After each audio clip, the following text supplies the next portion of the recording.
Here in the 21st century, death and burial often occur as part of a sanitised process. Death often happens away from home, most likely in a hospital, and funerals are usually tidy, respectful affairs. We can forget that this wasn't always the case, and that our quaint inner-city gardens were sometimes putrescent burial grounds crammed with rotting remains. Even worse, history contains legends like that of Enon Chapel. Now, this awful story is far from being folklore, but rather a dark chapter in the history of English burials. But since folklore and history so often make good bedfellows, I thought it might be helpful to examine this notorious burial place as part of our Folklore of Churches month. After all, it brings with it a dose of London history, scandal, a disavowal of burial practices, and capitalism gone mad. So let's explore what happened to Enon Chapel in this week's episode of Fabulous Folklore. Hello there and welcome to Fabulous Folklore, the podcast for all things folklore, occult and just a bit weird. I'm your host Icy Sedgwick, blogger, fantasy author and your guide into these rather mysterious realms. I've got some rare things to show you, so come on in, take a look around, but be careful not to touch anything. These things sometimes bite. Well, hello there, and welcome back to Fabulous Folklore with me, your host, Icy Sedgwick. I do hope that you are well. It is quite timely that I'm doing this episode about London because I've just come back from London at the weekend because I went to see the tarot exhibition at the Warburg Institute, and I also ended up tracing the route, or as best as you can, the route of the lost river of Walbrook with a friend of mine, which is going to become an episode later on in the year. So it's hilarious how I have a weekend away and I still end up working on the podcast. And that's just how much I enjoy what I do, really. But we are continuing with the folklore of churches, and I did mention last week that we will be having a look at a very notorious one. And Enon Chapel is a bit of a weird story in that it isn't really folklore, although it has kind of gone down in legend in all the wrong ways. But I thought that it's still worth having a look at because it's a notorious church. It also ties into some of the things around churchyards, and obviously we looked at those last week with Lichgates. But if you ever really paid any attention to the introduction of the podcast, you'll know that obviously far from just covering folklore, there is the odd deviation into the occult or things that are just a bit weird. And Enon Chapel sort of fits into the just a bit weird section. So that is what we're going to have a look at. I should say, not really a trigger warning, but just this is going to have mentions of dead bodies because it's about a churchyard and a burial vault under a church. So if that's not your thing, feel free to come back next week when we're having a look at a legend to do with the church in Wallsend that involves witches. So that might be more your style. Otherwise, keep listening, but do bear in mind, obviously, that this is about death and burial. So if that is not the headspace that you're in right now, you can always come back to it when you're more suited to it, if that makes sense. But before we go any further with the story of Enon Chapel, we do have to quickly have a look at the problem of overcrowded churchyards by the 19th century. Now, they were horrifically overcrowded because of the fact that people had just continued to keep using actually quite small churchyards, and the city was growing up around them, but there wasn't really any additional space to put anyone. Now, I should say that's the problem by the 19th century. However, it was clear at St Paul's Churchyard as early as the 1580s that churchyards were becoming horrifically overcrowded. And even in the mid-17th century, Sir Christopher Wren, among others, actually proposed the establishment of burial sites outside the city to solve this problem. And it's quite fascinating when you look back to, for example, the Romans, that they used to establish burial sites outside of city limits because they recognised you should really keep dead bodies away from the living, and that's not really how medieval cities operated. So it's quite an interesting divide there. But one of the issues that you do have, obviously, in the mid-17th century, at least as far as London is concerned, is the Great Plague of 1665, and that placed huge strain on the churchyards. And at one point, the authorities actually needed to find space for 4,000 more dead every week, which is a lot of additional space to try and find. And that partly explains why they established various new burial grounds, including Bunhill Fields on City Road, which was for dissenters, although that one opened in 1666. But a lot of this, along with the Enon Chapel scandal that we will have a look at, eventually led to the 1852 Burial Act, which saw the closure of urban burial grounds. Now, the unsanitary conditions of these burial grounds helped pave the way for the establishment of the Great Garden cemeteries in the 1830s. You do obviously have them slightly earlier with the likes of Père Lachaise in Paris, But in London, the so-called Magnificent Seven began with Kensal Green Cemetery in 1833. Laid out like vast parks on the fringes of London, or at least the fringes in those days, these cemeteries were a far cry from the burial sites they replaced. The urban grounds were so full that the continual act of adding new coffins on top of old ones raised the level of the churchyards, and this contaminated drinking water, especially if the church offered a public water tap. People would even complain of foul stenches coming from beneath the church floor. And in 1838 it all rather came to a head when two gravediggers tried to dig a new burial pit in Aldgate Churchyard, which was once the site of one of London's largest plague pits, and they both died after inhaling the fumes of putrefaction. And these were the conditions that allowed a situation like Enon Chapel to exist at all. Now, the English clergy relied on burial fees for financial support, so they weren't going to slow down the number of burials they accepted, and private burial grounds sprang up to meet the demand. I did say that this would obviously be a little bit of a critique of capitalism as well, although these private grounds were usually unconsecrated and they often lacked any type of decorum or dignity. The lowest classes were forced to use them because they were so cheap in comparison to other churchyards, and it was actually quite a common practice in these burial grounds for the coffin to be removed after burial, often only days later, to make space for more bodies. And it was at that point that William House opened Enon Chapel in 1822 as a Baptist chapel near the now lost area of Clare Market. Now, if you're familiar with London at all and you think of where Kingsway is, which leads to Aldwych, that was where you would find Clare Market, and the area was very much a remnant of so-called Old London, which would have still been familiar to Elizabethans, since even by the end of the 19th century, the streets around the market still featured buildings that had escaped the Great Fire of 1666. It's quite hard to picture the tangle of alleys, overcrowded housing and busy markets serviced by slaughterhouses among the rather austere buildings now on the site. But this also seemed an ideal site for Enon Chapel, which stood on St Clement's Lane, linking the Strand and Portugal Street. The upper portion of the chapel opened for public worship, while the lower portion provided burial space. Yet House largely opened the chapel for financial gain and skimped on much of the construction costs. For example, only a bare wooden floor separated the upper chapel from the lower crypt. A trapdoor led into the crypt, where even the rafters were not plastered. Now, at one point, it was actually calculated that around 12,000 people had been interred in a space, and it was only 60 feet long, 29 feet wide, and 6 feet deep. So, as you can imagine, that was not a particularly large crypt in which to put all of those bodies. Sometimes House would bury bodies in pits in the floor, and they were often only covered by a few inches of soil, and elsewhere coffins piled high until they reached the ceiling.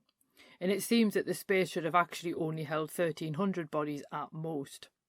Other sources suggest that House actually stripped the bodies of their burial clothes, which he boiled to make them clean and then sold on. And where he did remove bodies from coffins, he then went on to use the coffins as firewood. Now, people complained of foul smells during services at the chapel, and a cabinet maker who was part of the congregation between 1828 and 1835 told the Parliamentary Select Committee set up to investigate the chapel about the conditions. He described an abominable stench that gave him a severe headache and hundreds of flies that crowded the chapel in the summer. He and his wife supposed that the flies came from the corpses below, and he did also describe how he would find them caught in his hat and his wife would end up taking them home in her clothes, and the flies would also pester the children who attended Sunday school at the chapel. According to some folklore about the chapel, churchgoers even vomited and fainted due to the stench. Worse still, residents nearby complained about the stench actually reaching their homes, especially if anyone lit a fire in the houses directly adjacent to the chapel. Rats infested their homes, and any meat that was exposed to the atmosphere actually became putrid after only a few hours. Apparently the crypt went by the name the Dust Hole among undertakers. Now, if you're wondering why people would continue to have their loved ones interred in such a ghastly place, simple economics might actually provide an explanation. Because nearby St Clement Danes charged £1.17 and twopence to bury an adult and £1.10 and twopence to bury a child. Now, I used one of the online currency converters, and that was £126 and £102 in 2017's money. So if you then compare that to the 15 shillings that House charged, which was around £51, you could see why being buried at Enon Chapel might have been preferable. He did also bury anyone regardless of their religious persuasion as well, so it did at least provide additional burial space for anybody who fell under the dissenter designation, as it were. And I did say it was ghastly conditions because in one tale, 2 gentlemen were actually poisoned by the noxious gas at Enon Chapel. One was a man of around 20 and the other was an undertaker. And the undertaker had gone to the church to prepare for the burial of the younger man's mother. He lifted the stone covering the entrance to the crypt, and the noxious gas from the vault overwhelmed the 2 men. Luckily, the undertaker actually managed to carry his companion to safety, although the undertaker then found it difficult to keep food down for 2 years after the incident. The younger man also survived and suffered an ulcerated sore throat for 2 years before he finally recovered. But it just goes to show how awful the gas must have been if that was the effect that you would have from one exposure to it. Fast forward to 1839, when the commissioners of sewers decided to enclose the open sewer that ran through the crypt. They'd actually found human remains in the sewer, although no one knew if they'd ended up in there by accident or if House used the sewer to dispose of bodies. After all, House had ways of making more room in the vault. At one point, he sent 60 loads of earth to a landfill site across Waterloo Bridge. Standard burial practice saw lead used to line coffins interred in vaults to stop any fluid and gas from leaking out. However, House did not pursue this practice, interring unlined coffins or simply removing bodies from coffins to create more space, meaning that obviously the gas and fluid could just simply build up in the space. And in regards to this earth that was removed, William Byrne testified to a select committee into the events at the chapel because he'd been employed to take the earth away, and Byrne noted that in his opinion, and I quote, "The greatest portion of what I removed was human bodies in a state of putrefaction," end quote. And he also noted finding a human hand in the soil, one as yet untainted by the decomposition process. Now, House died in 1842, which ended burials at the vault, and Enon Chapel closed as a site of worship, although it had a series of tenants after that. But the weird thing is, despite all of these different tenants, the bodies actually remained in place, and at one point a temperance group rented the upper portion of the chapel and used it as a dance room. Now, they capitalised on Enon Chapel's notoriety and held so-called Dancing on the Dead nights, where guests could dance above the thousands of bodies interred in the crypt. The events cost attendees 3p admission, and it's really odd that the advert stressed that they needed to wear shoes and stockings to gain admission. So you can sort of only imagine how absolutely disgusting the floor must have been by this point, particularly if it would have then been absorbing all of the various fluids and emissions and what have you from below. But it wasn't to last forever, thankfully, and in 1847 a surgeon named George Walker took over the tenancy and cleared the crypt at his own cost. The remains created a pyramid of bones so large it actually drew a crowd of some 6,000 people who wanted to see it. Walker paid for the remains to be reinterred in a pit in Norwood Cemetery out of his own pocket, and given the number of wealthy families buried at Norwood, which basically became known as the Millionaires' Cemetery, it did provide a well-to-do final resting place from those who had been tipped into the vault at Enon Chapel in the first place. Now, not only a surgeon, Walker was also a public health campaigner who had written Gatherings from Graveyards in 1839 to investigate the appalling conditions of London's burial grounds.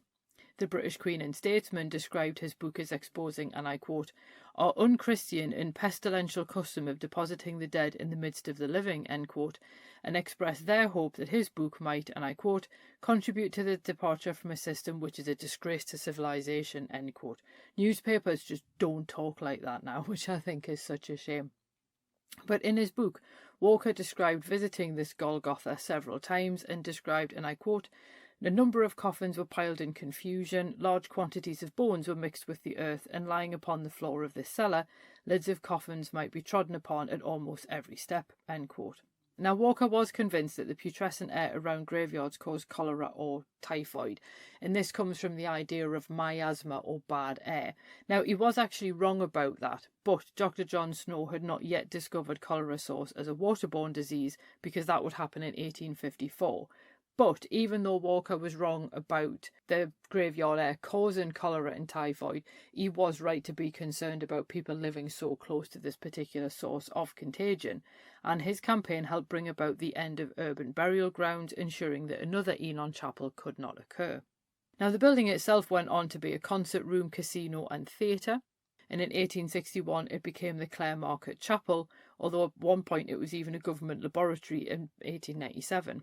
It was difficult to find out when it was actually demolished because some sources seem to think it was demolished in 1897, others think it was demolished in 1914, and then the London School of Economics acquired the site in 1967 and they found human bones during redevelopment. So Enon Chapel no longer stands, it is just a London School of Economics building now. But Enon Chapel still lurks in history as a somewhat dark footnote, really, a reminder of what some people will do to make money and how easy unscrupulous people find it to capitalise on the desperation of grieving families. Now, I've included it here as a reminder that church folklore is not all spectral processions, peering through keyholes to see the devil, or scattering rose petals in the churchyard to see your future husband. Sometimes it's dark and dirty, but well worth remembering. So I hope you enjoyed, if that's the right word, the story of Enon Chapel. And I think it's quite an important one because it's sort of attained legendary status now because it does keep popping up in different books. And every time you look at a book about like London cemeteries or graveyard lore in particular, or like even just the history of burial in England, you do tend to come across Enon Chapel at some point, because while there were obviously awful burial practices in lots of other churchyards, because this one was under a building that continued to be used, even though it was clearly really unsanitary. That's why I think Enon Chapel tends to continue to hold people's fascination now, which is why I thought it was quite useful for us to have a look at it here.